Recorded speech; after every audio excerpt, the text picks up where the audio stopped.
Државата и градот Охрид не направија буквално ништо, откако пред околу еден месец Центарот за светско наследство побара Охрид да се стави на листата на загрозени подрачја.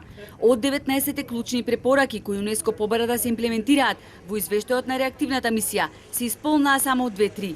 На брзина се направи регистар на дивоградби, во чија база на податоци внесени се вкупно 1076, од нив безмалку половина се во заштитениот појас. Се додека не се справиме со дивоградбите, ќе би се статусот на Охрид под капата на ЮНЕСКО, смета домашните експерти, силно критикувајќи го однесувањето на институциите. Мислам дека од таа одлука на локалната и на централна власт всушност ќе зависи дали ние ќе бидеме во ЮНЕСКО или нема да бидеме. Ради тоа што ЮНЕСКО веќе не може да се кон ЮНЕСКО не можеме да се однесуваме така како што се однесуваме досега. Значи мора да се постапува онака како што тие барат, не ние како што сакаме. Сите институции се ispolitizirani и во сите институции владе она непопуларна мерка или непопуларни појави, мито, корупција и така. Сите институции ги преспа последниве 15 години, кога континуирано се врши уништување на крајбрежјето и целиот екосистем, а згора на тоа премиерот Заев ги окуражи, наместо да се рушат, да најдат начин да ги легализираат дивоградбите како она во Лагадин. Дури да постои правно формален аспект во одделението за урбанизам, не може, не бива. Не бива, не може, најлесно да биде не. Ке најдат начин како да биде да. Ке се реши проблемот. Ако треба ќе ја земам сега второстепената одлука во мој раци, ќе дојдам тука.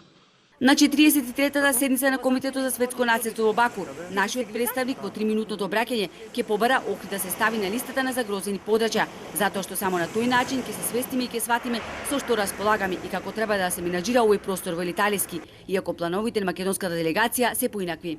Ние сега ќе бараме во Баку да ни се одложи до февруар месец, ако не се лажам, да ги изреализираат сите оние законски или политички одлуки кои што требаше да се донесат. Тоа требаше да се донесе уште 2017 година, меѓутоа еве две, па сакам уште една година да достигнеме со тоа 2020 година да ги донесе. Мислам дека тоа е многу погрешен пристап кон целава проблематика, треба да се делува брзо, едноставно и ригорозно да се постапува со сето она што не донесло до оваквата ситуација. Може би олеснителна околност е тоа што во Баку ќе се разговара Охридското езеро од албанска страна да биде ставено под заштита на ЮНЕСКО. Нашата делегација ќе се подпре на лобирањето на албанската страна, додворувајќи им се на клучните играчи Кина, Бразил, Шпанија, Индија и Босна, со кои држава комуницира на високо дипломатско ниво.